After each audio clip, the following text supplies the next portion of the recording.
I got blocked all because of this engine. So, how does the CFMOTO 550 engine compare to the 450? What exactly are the differences? This video is the definitive answer.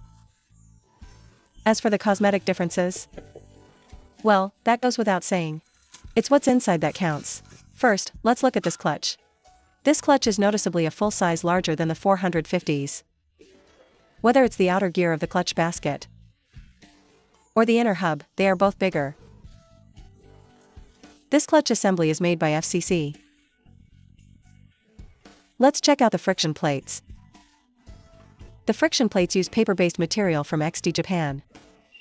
You can see the Exedy logo stamped right here. Naturally, the friction plates are larger too. Consequently, their surface contact area is increased as well. Next up is the drive gear on the clutch basket. The tooth count on the gear section remains identical. Where it differs is on the oil pump drive gear. They skeletonize the center of it to shed some rotating weight. Now let's look at the bearings.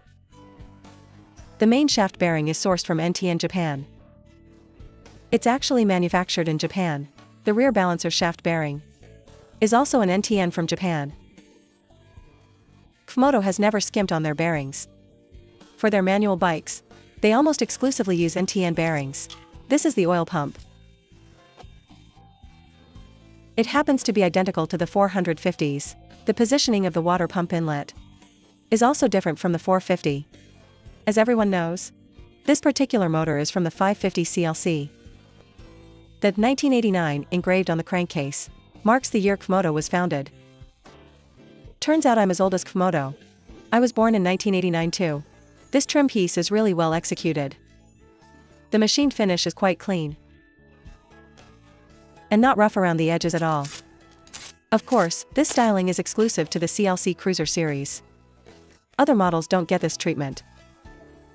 CFMOTO claims that 80% of the components in this engine are newly designed compared to the 450. So I'm going to point out every single difference for you guys. Take a look at this timing chain. It's also different from the 450s. We'll see what brand it is in a bit. Notice how the outer plates are thicker.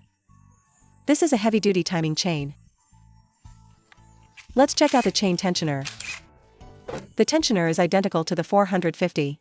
It's still a hydraulic tensioner. So that signature top-end ticking sound from the 450 will definitely be present here too. But you don't need to worry about that noise at all. Its pros far outweigh its cons. The camshaft bearing cap has some minor design tweaks, so we can count that as a difference too. Now let's examine the camshafts. The camshafts are made of nodular cast iron, and the actual lobe profile is different from the 450s. With the larger displacement, it requires a higher volume of intake and exhaust air. So modifying the cam profile was a necessity, since we have the throttle body right here. Let's take a look at the fuel injectors. The injectors are made by Bosch. The Bosch logo is stamped right on it. Testing the injector flow rate is a bit tricky here. A larger displacement needs more fuel delivery. Typically, there are two ways to increase fuel delivery. One is by increasing the injector pulse width, and the other is by using higher flow injectors. It's hard to make a direct comparison on this part. Let's check out the valves. The 550 utilizes Nittan valves. Nittan is a Japanese brand that closely collaborates with Eaton in the US. They are top-tier players in the automotive world, famous for their sodium-cooled hollow valves. This is the first time CFMOTO has used Nittan valves. Compared to the CFMOTO 450, the center-to-center valve spacing is different. Next is the size of the intake valves. The one on the left is the 550 intake valve, and the one on the right is from the 450. The 550 valve diameter is 2 mm larger than the 450s. The head gasket is different too. Aside from the bore diameter, the surface coating process is also completely different. CFMOTO didn't mention this, so my teardown covers a bit more detail, right?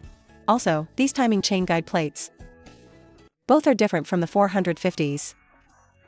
Let me pull them out for a comparison. The most obvious difference is the color, and the width is different as well. Now let's look at the cylinder block. As a core component, everyone obviously hopes for a ceramic-plated cylinder. The CFMOTO 450 already has one. So it goes without saying for the 550. It's definitely a ceramic-plated cylinder liner. Let's welcome back a recurring guest, my SATA screwdriver. Let's give it a few scratches. Friendly reminder: do not try this on your own bike. If you want to test it, try it on your classmate's bike instead.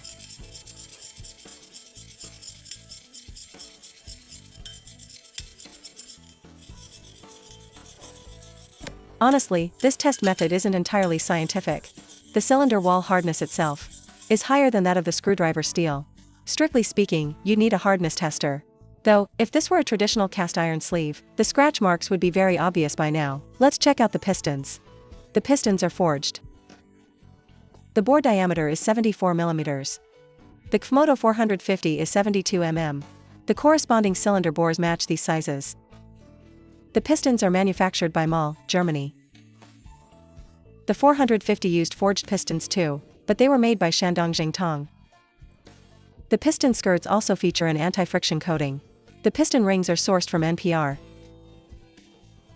which, in plain terms, means Anqing TPR rings. Let's bring in a CFMOTO 450 piston for a quick comparison. First off, the skirt widths are different. The 450 has a narrower skirt design. The wrist pin diameters are identical. Both are 17 mm, which means the CFMOTO 450 could technically accept the 550 piston. The compression height is exactly the same as well. So it looks like a perfect physical fit for a 450 upgrade. However, I did some math. The 450 has a 72 mm bore and a 55.1 mm stroke. The 550 features a 74 mm bore and a 61.2 mm stroke. Based on this, keeping the stock 450 crankshaft and swapping only the cylinders and pistons would bump the 450 up to a 475 cubic centimeters displacement. Because the compression heights are identical, the static compression ratio will increase too, so, given a 25 cubic centimeters bump, plus a slight bump in compression, do you guys think it's worth it? Next, let's compare the mounting points on both cylinder blocks. They are identical, so the head gasket issue is sorted. Now let's check the deck height of the cylinders. Let's take a measurement here. The deck heights are identical on both blocks. So yes, it could genuinely be a bolt-on mod. Personally, though, tearing it down for such a minor displacement bump isn't really worth the hassle. Moving on to the starter motor. The starter motor is different from the 450s as well. It packs slightly more power. Also, this oil cooler, the 450 CLC and the 450 metric tons don't come with one. Now on the 550 CLC, it is fully integrated. So it's a nice factory upgrade. Though, the 450 SR and 450 NK do come equipped with this. Since you've made it this far, if you're enjoying the video, please drop a like. Take a look at this small flywheel. Wait, my bad, it's the drive belt pulley. This model uses a belt final drive. Let's check out the stator coil. It's an 18-pole setup. The part code stamped on this coil is 0SQ, which is the exact part code for the 450. Meaning the stator coil is identical to the 450s. No need to overthink this one. Its function is just to generate power for the system. So reusing the 450 component makes perfect sense. The balancer shaft bearing over here is also an NTN. Back near the end of 2024, I actually spotted the engine components for this 550 at a supplier factory. It wasn't a total shock to me back then. I figured rolling out this displacement variant was logical. Think about it. Competing brands in this segment have generally moved up to the 500 to 600 cubic centimeters range, particularly one specific competitor. They tried to counter the CFMOTO 450 with their own 450, but lost. Then they brought out a 550 to fight, and still lost. The models built on CFMOTO's 450 platform have consistently racked up massive cumulative figures, likely topping the annual sales charts. Total platform sales have cleared 500,000 to 600,000 units, making it a top seller among domestic large displacement bikes. Their only competitive weakness was being slightly down on raw engine displacement, so introducing this 550 is no surprise. Let's check out the crankshaft. It uses aluminum-backed journal bearings. Let's verify the manufacturer stamp. They are from Daido Metal Japan. The 450 engine utilizes aluminum-backed journal bearings as well, sourced from King Engine Bearings. The 450 has shifted over 500,000 units, and has proven incredibly reliable, so this updated setup should be bulletproof too. Let's check out the transmission shafts. We know that the 750 and 500 adopted anti-backlash gear mechanisms. Let's take a close look at the 550 setup. Seeing these twin components here confirms it integrates an anti-backlash gear system. This means your real-world gear shifts should feel noticeably smoother. Keep in mind, the 450 does not feature this mechanism. The countershaft bearings are also Nittan units. This specific angle is tough to get on camera.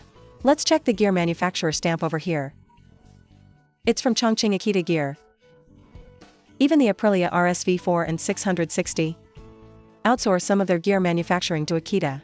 No real need to go over the input shaft, as we already captured its outer bearing earlier. The 550 also adopts a dual balancer shaft design. The counterweights on its balancer shaft differ from the 450 configuration. This part is forged by Gaoyang here in Jiangsu. Let's unbolt the connecting rods and check their profile design, along with the rod bearing brand. As mentioned earlier, this particular engine came from a supplier factory, where it was used for stress testing components on a dyno. It underwent some pretty brutal run cycles. The rod bearings are copper lead matrix shells from King Engine Bearings. The connecting rods utilize a fractured cap design. This wear on the bearing shell isn't scoring. It's just regular break-in wear on the flash plating layer. Any fresh bearing bolted to a crank will look like this after a few rotations. That's exactly why the initial 100-kilometer break-in period is so critical. You can see by the reflection here that the surface is actually perfectly smooth. Now let's look at the crankshaft. The crank is forged from high-strength alloy steel, also manufactured by Gaoyang in Jiangsu. The timing chain we discussed earlier is unique too. It's manufactured by Donghua Chain Group, and it's a heavy-duty specification chain. Let's look at the main journal bearings as well. These are also supplied by Daido Metal Japan. Conveniently, I have a 450 SR crankshaft right here. Let's put them side by side. The crank counterweights are distinctly different. For instance, right here, the 550 profile is narrower, and the overall radius of the counterweights is a difference you can easily spot with a naked eye. The crank pins retain the same 270-degree firing order. Right, moving on to the valve springs. Following the 750S, this is the second engine platform to feature valve springs manufactured with MIT processing technology. Oljing seemed to get this detail wrong in his video. Can someone tag him for me? Did he completely forget about the 750S? Let's pull a 450 spring to compare. The one on the left belongs to the 550. The 550 valve springs are supplied by Mubea, Germany. What a lot of people don't realize is that high-end valve spring manufacturing remains a developmental bottleneck domestically. For performance engines, valve springs are an absolutely critical component. If you flash the ECU to raise the rev limit, or run track mods with substandard springs, you risk valve float, causing the piston to hit the valves, and completely destroying the motor. Alright, the teardown is officially complete. So why did Oljing block me back then? Probably because when I comment, I always provide the most detailed breakdown, right? Don't you agree? He should really send me one of those giveaway helmets. He likely wanted to leave more engagement room for regular viewers, which I completely understand. All in all, the material choices in the 550 are solid. As for how it stacks up to the 450, I don't need to say more. You can judge for yourselves. Seeing manufacturing tolerances and components improve year after year is a massive win. The forged alloy steel crankshaft, forged pistons, ceramic-plated cylinder bores, Nittan valves, Mubea valve springs, Exedy friction plates, Nittan bearings, and fractured connecting rods are all major engineering highlights. For regular maintenance, a 10W40 viscosity oil is recommended. The total oil capacity for a standard oil and filter change is 2.7 liters. As for oil choice, Shell Advance Ultra or AX7 will get the job done perfectly. Let's end with a bit of a cliffhanger. Do you think a 450 engine block can directly accept the 550 internals to convert it into a full 550 power plant? Once I map everything out, I'll follow up with a detailed update for you guys.